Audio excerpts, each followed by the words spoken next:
So what was it like filming that movie QB? Sorry, I keep getting it That's mixed okay. up. Sideline QB. It's a mouthful. Yeah. It was so fun. It was so fun. I mean, like, it was about a month. We shot it for, oh gosh, well, okay. Longer story to it, but I was attached to it. Like, I'm a executive producer on it as well. Oh wow, congrats. Yeah, crazy. Thank you. But I was attached to it back like 3 years ago. We were supposed to film in 2022. Noah Beck, the actor I work with, he had been sitting on the project for years. Like, they've been trying to develop it. So I just kind of popped in later on, and there's a whole other story to that. I was offered the role. I hadn't auditioned, and that was pretty nuts to me because I had come off of a horror TV show. Yeah, Resident Evil, right? Wow, you probably like know my resume better than I do at this point. No, I do a good amount of research. Yeah. I don't watch everything, but I just know. I know the bits and pieces. It's impressive. But yeah, I came off of that, and in no world did I think I was like a rom-com actress. Yeah. But so then that came about, and I was grateful for it. I actually moved to New York a week before I got that call. I was going to NYU for school, and I moved everything out there. And the day of school, the first day of school, I got the call that this was in the air and that we were filming in October.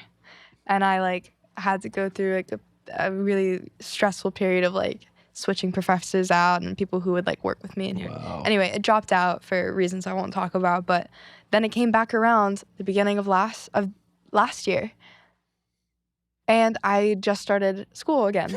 It was the first day of school. I moved back here. Great timing, life. Great timing. It was crazy. And then I the day after the semester ended, oh no, it was the first day of school this year. Sorry, timeline doesn't matter. The day after the semester ended, I went and I filmed for a month there in Canada. And it was so fun. Like the dancing aspect of things, like I didn't grow up a dancer. I did take classes. Yeah, you fooled us. Good. Yeah, we thought that you were a legit dancer. Great. That's the job. No, I think we had a beautiful choreographer, Jeffrey Mortensen. He's like Emmy nominated. He's brilliant. Magician, but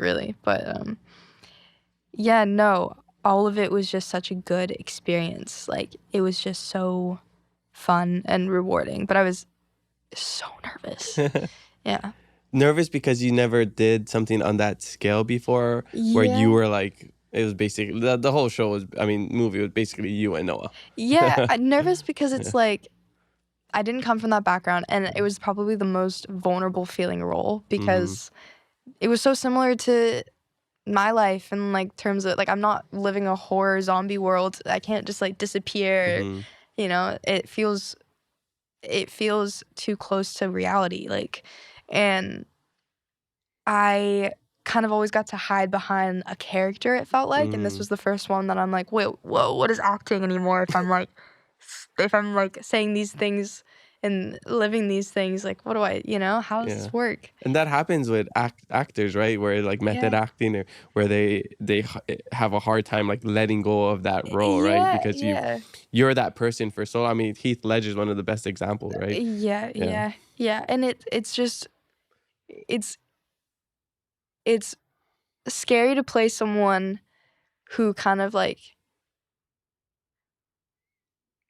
I don't know how to word that, but Dallas is very confident. Like, that's the character I was playing. Very confident, very sure of herself.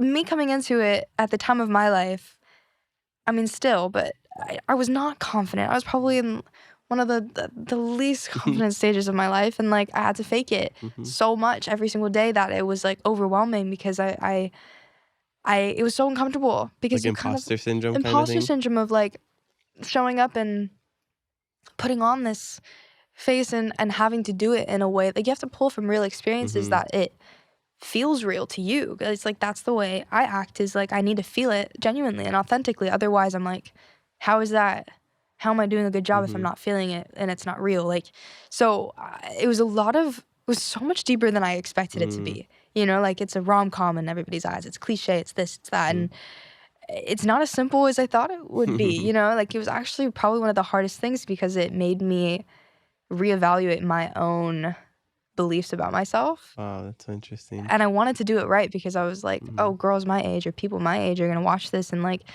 yeah, I'm inspired by the way she handles this. But like, how do I tell it right, you know? Yeah. Yeah. No, I think you did a great job. I mean, I think that movie is probably for a little younger demographic. Yeah. But I enjoyed it, you know, just seeing you act. But it gave me a little like a little High School Musical, a little my girlfriend was saying Before, there's that show Before, all the boys. All the boys I love. Yeah, that one. Stuff like that. So it was kind of like, it gave us those vibes. And also your name was Gabriella? My best friend was. Oh, there was a Gabriella. Yeah. So it's basically, I was like, it's like a Troy Bolton, Gabriella, like instead of basketball, it's football. Yep. Instead of theater, it's just, I mean, you're kind of in the arts. Sure. And cheerleader as well. So it's like, that's what it kind of reminded me of. Yeah, those big names, big comparisons. I'll take it. Yeah. All right, so you did that, and that movie, I'm sure it surprised you because it was originally supposed to like be distributed on Tubi, or that's just the distribution you guys got? Because it ended up being the #1 movie on Tubi. Yeah, it was a Tubi original. Oh, okay. Yeah, and #1 on Tubi. I think at a time it was like #1 on Amazon in France or like somewhere else. Like it got great numbers and like I'm so grateful for it. I don't even know how to process any of it. Like I'm glad that I haven't processed it, but I'm so grateful for it. But it's wild. I mean, you got a sequel, so I mean, if you get a sequel, it's probably pretty good. Yeah. You know? Yeah. No, I mean.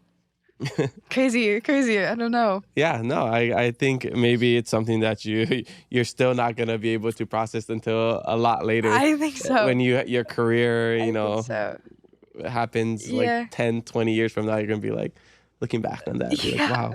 Yeah. That was a real pivotal moment. Not just for your acting career, but for your growth as a human. That's how I feel. Yeah. Yeah. Super cool. Yeah. So you ended up doing the sequel, and it's probably gonna be released like a year or two apart, right? I don't know. That came out last year? We started filming the sequel not even a year after we filmed the first one. Yeah. So it was like all within we shot it last year in May, June. Okay. And then it came out in November. That's fast. That's super fast. It was so fast. Wow. They did great. I mean, wow. So I'm not sure. I can't say a date on this, but yeah. So it might come out this year, the sequel. Who knows? I don't know. I can't say it, but I have no. She knows. I have no clue. Break that NDA. Break it.